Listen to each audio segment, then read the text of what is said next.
The Movie Preview Critic. Informing and entertaining your movie world.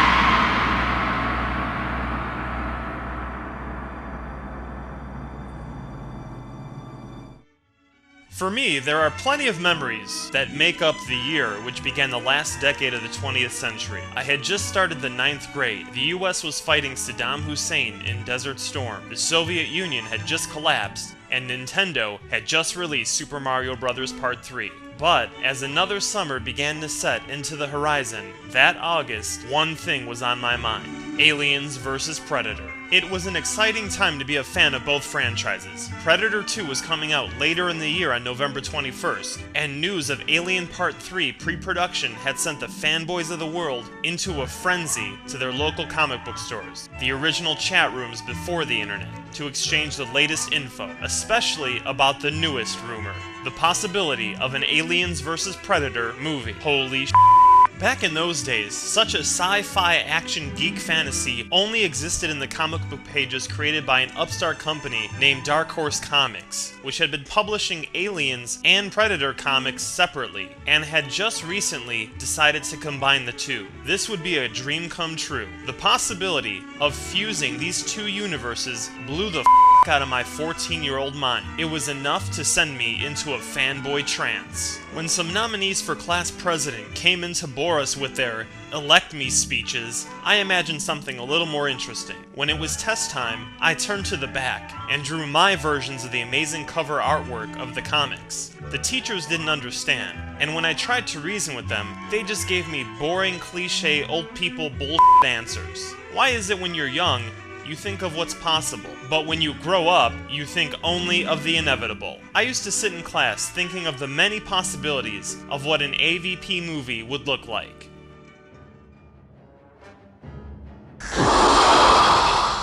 Get away from her, you bitch!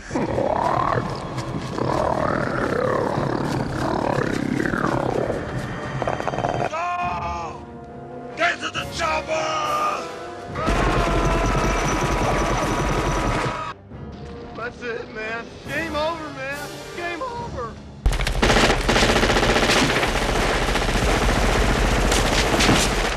These daydreams always ended the same.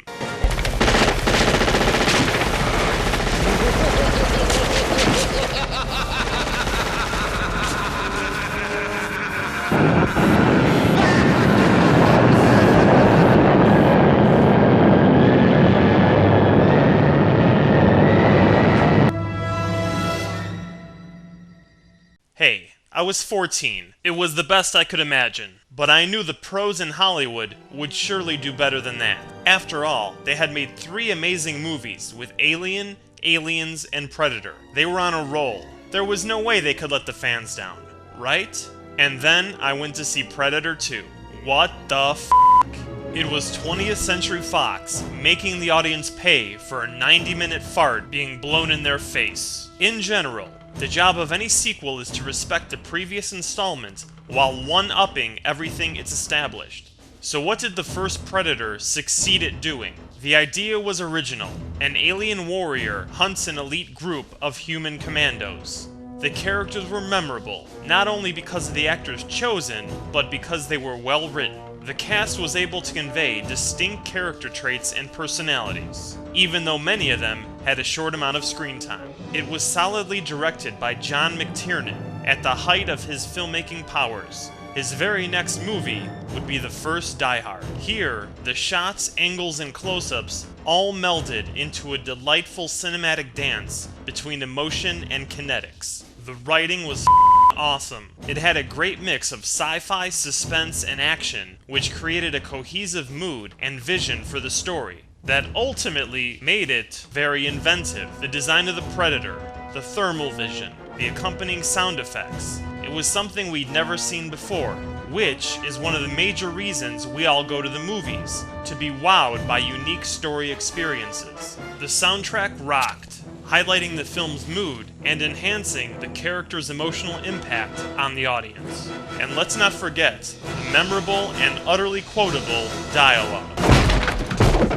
Knock, knock. Payback time. You one ugly mother.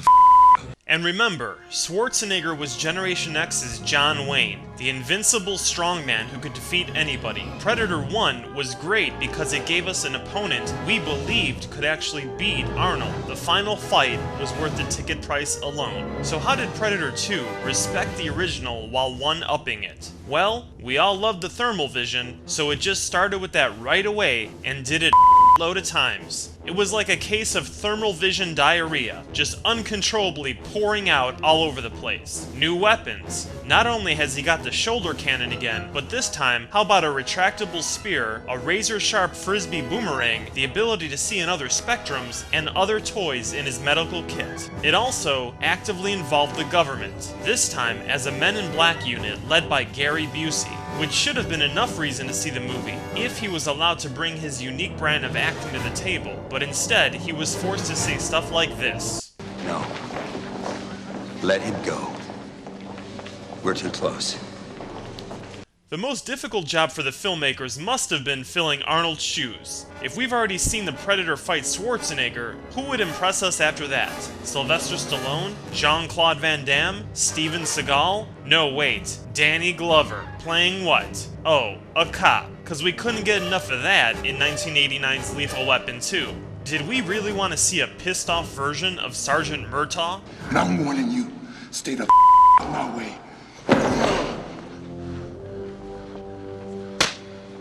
It might have worked if Riggs was along for the ride. I don't know if that would have been respecting the original, but it definitely would have one-upped it. Oh yeah, and remember how the Predator learned how to say a few phrases last time? Well here, he must have been listening to some English-speaking audio tapes on the ride over, cause he does a whole lot of speeching. Danny boy. Want some candy? And that's when I actually started worrying about Alien 3. If Fox had this up, and Alien 3 was currently in production, more than likely the same executives who had just ruined this franchise were still in charge. And then there's the end. Because there's no way to equal the one-on-one battle from the first movie, the sequel compensates by making the environment the star.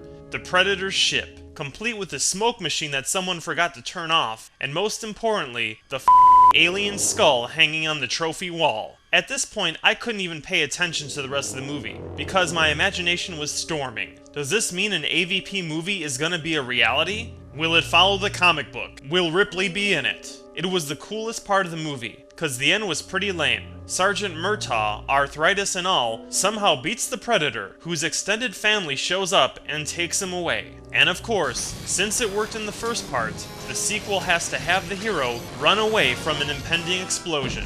And that was it. The concept seemed like it had a lot of potential, taking the Predator out of Mother Nature's jungle and putting him in the human-engineered urban jungle in Los Angeles 1997, where gangs rule the streets with terror and machine gun. But in the end, it forgot the key element. The audience has to care about the characters that fight and are ultimately killed by the Predator. In the first movie, only the good guys were being hunted. In the sequel, the Predator became a Charles Bronson death wish vigilante, taking out cliché bad guys who had ridiculous fashion and absurd accents that we didn't know and as a result didn't care about. Worst of all, it felt like the studio didn't give a about the fans. When you're young and dedicated to a certain franchise, you get disappointed when it's obvious that the people who create the movies don't care as much as you do. That's how I felt on November 21st, 1990. And even though, for 7 hours a day, I was in high school, which was supposed to be a hectic time of change and growing up, the first major lesson I learned my freshman year was taught outside of the classroom at the theater,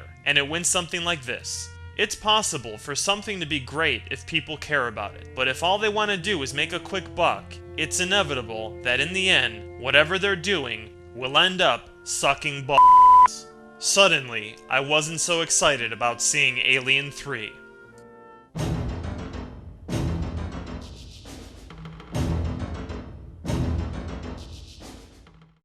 Long live good movies!